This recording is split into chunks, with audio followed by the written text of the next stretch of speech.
Tunis के सिफारतखाने ने सनदा अयारी की वतन वापसी की जिम्मेदारी उठा ली। कराची के इलाके लियारी के नौजवान की मोहब्बत में ट्यूनिस से आई लड़की शौहर से तलाक के बाद वतन वापसी की मुंतज़िर है और अब ट्यूनिस के सिफारतखाने ने सनदा अयारी की वतन वापसी की जिम्मेदारी उठा ली। इन्होंने बताया कि ट्यूनिस की खातून सिफारतकार ने खुद SHO से गुफ्तगू की और लड़की से भी तफसीली बात की। SHO के मुताबिक ट्यूनिस के सिफारतखाने ने सनदा अयारी की वतन वापसी की मुकम्मल जिम्मेदारी उठा ली है और इसके एग्जिट परमिट और वापसी के टिकट का बंदोबस्त भी ट्यूनिस सिफारतखाना करेगा। SHO उज़मीर खान का कहना था कि सिफारतखाना मुसलसल राब्ते में है और उम्मीद है कि लड़की का मसला जल्द खुश उसलूबी से हल हो जाएगा।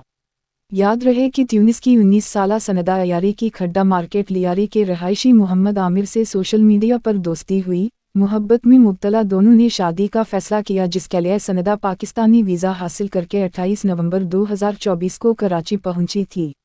शादी के बाद वो खुशवाओ खुर्रम रहे। चंद माह कबल दोनों में मामूली बातों पर तल्खियां पैदा होना शुरू हुईं, जिसके बाद आमिर ने उसे तलाक दे दी।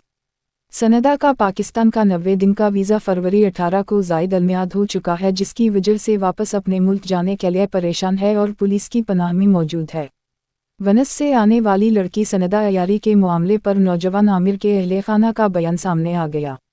आमिर के अहले खाना ने बताया कि ट्यूनिस से पाकिस्तान आने तक वो सनदा को बार बार मना करते रहे कि वो इसके अखराजात बर्दाश्त नहीं कर सकेंगे, मगर लड़की ने हर तरह के हालात में रहने का यकीन दिलाया और बज़िद होकर पाकिस्तान पहुंची।